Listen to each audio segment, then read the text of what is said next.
सुबह गुरुजी ने कहा, ये सूक्ति मुझे बहुत अच्छी लगी।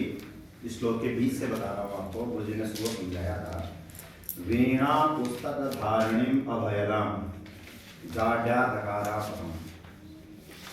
यानी हम सब माँ से यही ही मांग रहे हैं जो हम कर रहे हैं।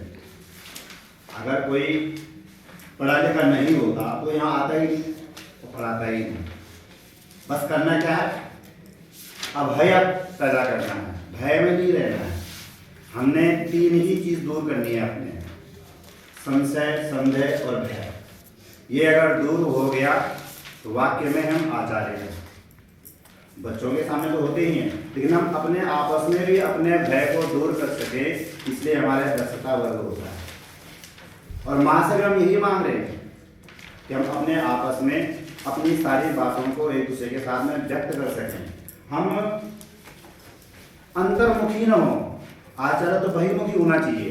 अंतर्मुखी हम तब है जब हम साधना कर रहे हो, भगवान से बात कर रहे हो, लेकिन बाकी हमारा काम ही है।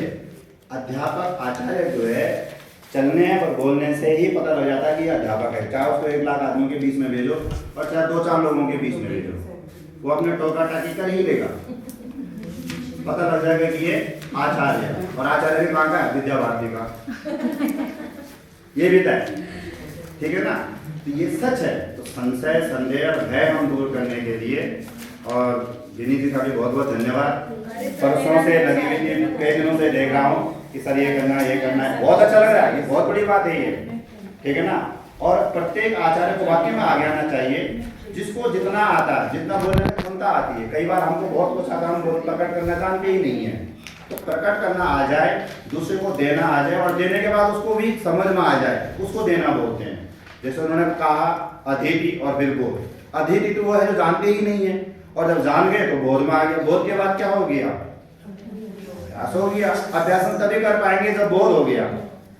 पंचपदी कठिन नहीं है वाक्य में, इसको समझने का फेर है केवल, और फिर उसको समझाना आ जाएगा। जब समझना खुद सही आ जाएगा ना, तो समझाना वैसे ही उत्तर आते रहेंगे।